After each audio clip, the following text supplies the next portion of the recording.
মাটির তৈরি হাঁড়ি, ঝাঁঝর ও টপ মৃৎশিল্পের ঐতিহ্য বর্তমান প্রেক্ষাপট। বাংলার মৃৎশিল্প এক প্রাচীন ঐতিহ্যবাহী শিল্পকলা, যা বহু শতাব্দী ধরে গ্রামীণ জীবনের অঙ্গ হিসেবে বিবেচিত হয়ে এসেছে। মাটির তৈরি হাঁড়ি, ঝাঁঝর ও টপ শুধু গৃহস্থালির প্রয়োজন মেটাত না, বরং বাংলার সংস্কৃতি ও কুষ্টিবোধের বহিঃপ্রকাশও ঘটাত।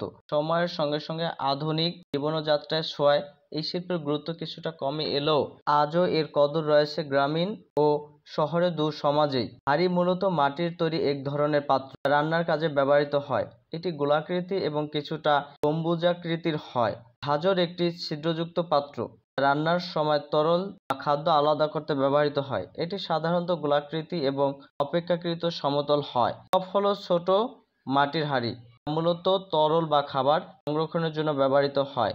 মৃৎশিল্পের কিছু গুরুত্ব রয়েছে। এই সব সামগ্রী শুধু প্রয়োজন মেটানোর জন্যই নয়, শিল্পরুচি, সৃজনশীলতা ও সংস্কৃতির প্রতিনিধিত্বও করে।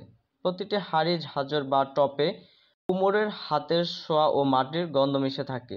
এগুলো তৈরিতে ব্যবহৃত হয় নদীর তলা থেকে সংগৃহীত কোমল মাটি, রোদে শুকিয়ে এবং আগুনে পোড়ানোর মাধ্যমে দৃঢ় ও টেকসই করা হয়। বর্তমানে বিভিন্ন কারণে মৃৎশিল্প হারিয়ে যাওয়ার অবস্থায় দেখা গিয়েছে। মাটির হাঁড়ি, ঝাঁঝর ও টপ কেবল একটি বাসন নয়, এটি বাংলার সংস্কৃতি ও গ্রামীণ জীবনের প্রতিচ্ছবি।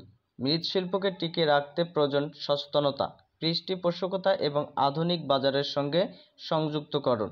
তাহলে এই শিল্প আবারও প্রাণ ফিরে পাবে এবং আগামী প্রজন্মের কাছে ঐতিহ্যের বার্তা পৌঁছে যাবে।